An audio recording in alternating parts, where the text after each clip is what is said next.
Bismillahirrahmanirrahim. Assalamualaikum warahmatullahi wabarakatuh. Saya Desta Perolin dengan nomor NPM 1006060321017. Video kali ini untuk memenuhi tugas dari mata kuliah Farmasi Fisika dengan dosen pengampu, Bapak Gita Cahya Eka Dharma. Pada video kali ini saya akan membahas tentang emulsi dan suspensi dengan cakupan materi mengetahui apa itu miselasi pada sediaan emulsi dan suspensi, mengetahui apa yang dimaksud ketidakstabilan emulsi, serta mengetahui perbedaan suspensi flokulasi dan deflokulasi. Nah, berikut gambar-gambar fenomena emulsi dan suspensi.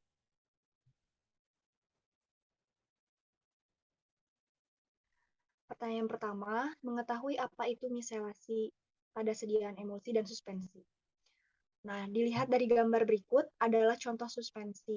Menurut Farmakopeia edisi 3, suspensi adalah sediaan cair yang mengandung bahan obat padat dalam bentuk halus dan tidak larut, terdispersi dalam fase cairan pembawa.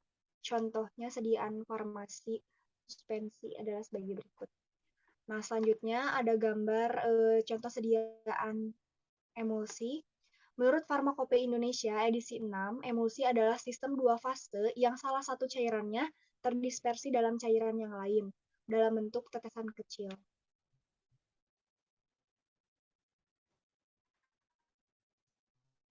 Berikut adalah gambar fase terdispersi dan fase pendispersi. Nah, fase terdispersi ini dan fase pendispersi saling tidak bercampur. Nah, bagaimana sih cara untuk mencampurkan antara fase terdispersi dan pendispersi? Ditambahkan surfaktan.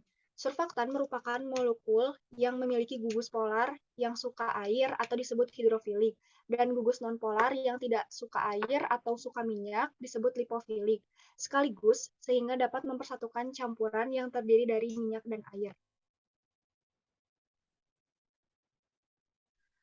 Kemudian surfaktan adalah bahan aktif permukaan yang bekerja menurunkan tegangan permukaan cairan. Nah, sifat aktif ini diperoleh dari sifat ganda molekulnya yang tadi, yang terdiri dari lipofilik dan hidrofilik. Nah, bagian polar molekulnya dapat bermuatan positif, negatif, ataupun netral. Nah, bagian polar mempunyai gugus hidroksil, sementara bagian nonpolar biasanya merupakan rantai alkil yang panjang. Nah, cara kerja dari emulgator atau surfaktan adalah yang pertama menurunkan tegangan antarmuka, mengurangi gaya tolak-menolak antar cairan, dan mengurangi gaya tarik-menarik antara molekul dari masing-masing cairan. Nah, dengan menurunnya tegangan permukaan, maka akan mempermudah terbentuknya butiran fase dalam sehingga terdispersi di seluruh fase luar. Nah, lanjut proses pembentukan emulsifikasi. Setelah ditambahkan surfaktan, maka akan terjadi pembentukan emulsifikasi. Terjadi apa sih? Akan terbentuk misel-misel seperti pada gambar di samping. Misel yaitu suatu penggabungan sferis atau silindris untuk meminimalisasi kontak antara ekor hidrofobik dengan air. Nah, bisa dilihat bagian kepala ini bersifat hidrofilik atau polar. Sedangkan ekornya ini bersifat hidropobik atau non-polar, atau dia mengikat minyak. Jadi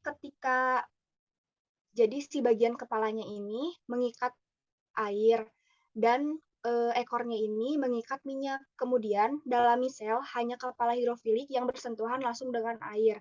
Seperti pada gambar ini akan membentuk sferis atau silindris. Nah, kemudian ekor hidrofilik merupakan interior penggabungannya.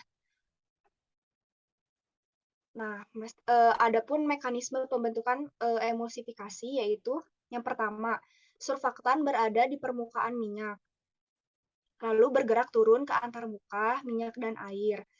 Nah, kemudian monomer surfaktan akan membawa minyak ke bawah, kemudian dibungkus oleh monomer lain membentuk misel. Nah, setelah misel terbentuk, kemudian misel berikatan. Nah, selanjutnya proses pengadukan akan mempercepat proses terbentuknya misel karena tahap disrupsi menjadi lebih cepat, sehingga minyak dan air akan terdispersi sempurna. Kemudian cakupan yang kedua, mengetahui apa yang dimaksud dengan ketidakstabilan emosi. Apa sih emosi yang stabil? Emosi yang stabil adalah emosi yang sistem terdispersinya terdistribusi homogen. Selain itu, tidak terjadi perubahan fase, tidak terjadi kontaminasi mikroba, bau, warna, dan konsisten. Nah, ketidakstabilan emosi juga dibagi menjadi dua, yaitu ketidakstabilan kimia dan fisik. Ketidakstabilan kimia adanya oksidasi atau emulsi menjadi tengik.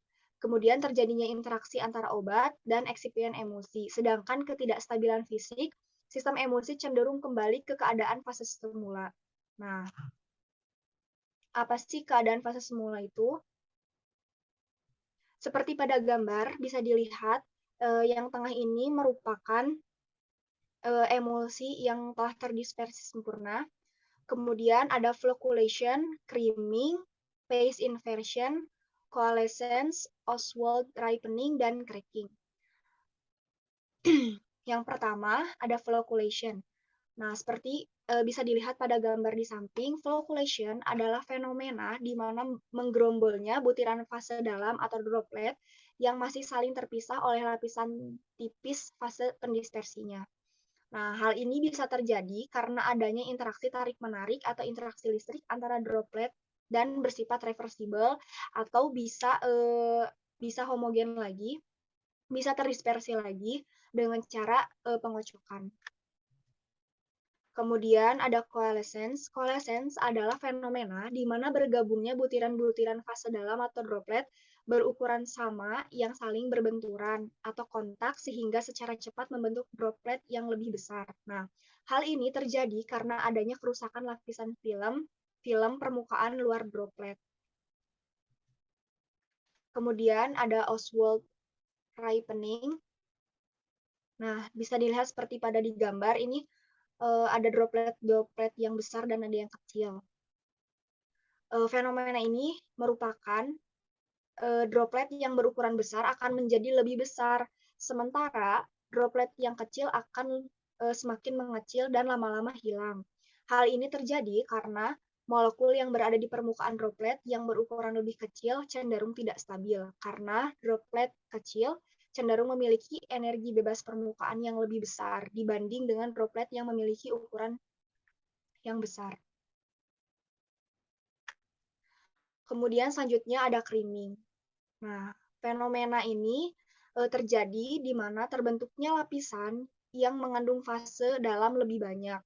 Terjadi karena adanya perbedaan kerapatan jenis antara dua fase pembentuk emulsi. Nah, berdasarkan hukum Stokes, laju terjadinya creaming dapat dikurangi dengan menurunkan ukuran droplet dengan meningkatkan viskositas fase kontinunya. Selanjutnya ada cracking. Bisa dilihat pada gambar. Cracking adalah fenomena di mana fase dalam benar-benar terpisah dari fase luar. Hal ini terjadi karena coalescence dan Oswald ripening. Selanjutnya ada phase inversion. Phase inversion adalah fenomena di mana fase dalam berubah fungsi menjadi fase luar. Bisa terjadi karena emulsi tipe air dalam minyak berubah menjadi tipe minyak dalam air. Nah, kemudian mengetahui perbedaan suspensi flokulasi dan deflokulasi. Bisa dilihat seperti pada gambar, flokulasi dan deflokulasi adalah peristiwa memisahnya atau mengendapnya fase terdispersi. Antara fase pendispersi dan terdispersi terjadi dalam rentang waktu yang berbeda. Nah, di mana kalau flokulasi terpisahnya dua fase tersebut lebih cepat dibandingkan dengan deflokulasi. Namun, endapan dari flokulasi dapat didispersikan kembali. Sedangkan pada endapan deflokulasi nggak bisa didispersikan kembali karena telah terbentuk caking. Nah, hal ini disebabkan oleh ukuran partikel pada suspensi yang terdeflokulasi sangat kecil, hingga membentuk ikatan antar partikel yang erat dan padat. Perbedaan yang lain adalah pada flokulasi, partikel merupakan agregat yang bebas, sedangkan pada deflokulasi, partikel suspensi dalam keadaan terpisah satu dengan yang lainnya. Nah, sedangkan pada flokulasi, sedimentasinya terjadi cepat, sedangkan pada deflokulasi, sedimentasinya terjadi lambat. Pada flokulasi tidak terbentuk cake yang keras, sedangkan pada deflokulasi terbentuk cake yang keras, sehingga tidak bisa terdispersi kembali. Kemudian pada flokulasi, sedimentasi mudah terdispersi kembali seperti semula, biasanya dengan cara pengocokan, sedangkan pada deflokulasi, sedimen sukar terdispersi kembali karena telah terjadi caking. Nah, kesimpulan yang dapat diambil, yang pertama, misel yaitu suatu penggabungan sferis atau silindris untuk meminimalisasi kontak antara ekor hidrofobik dengan air. Kemudian ketidakmampuan emulsi untuk melawan terjadinya perubahan sifat dari waktu ke waktu adalah kesimpulan dari apa itu ketidakstabilan emulsi. Kemudian perbedaan flokulasi dan deflokulasi. Flokulasi adalah pembentukan gumpalan dengan penggumpalan partikel-partikel halus. Nah, sedangkan deflokulasi adalah dispersi gumpalan untuk membentuk koloid yang stabil. Sekian dari saya. Maaf apabila terjadi banyak kesalahan atau kekurangan. Terima kasih. Wassalamualaikum warahmatullahi wabarakatuh.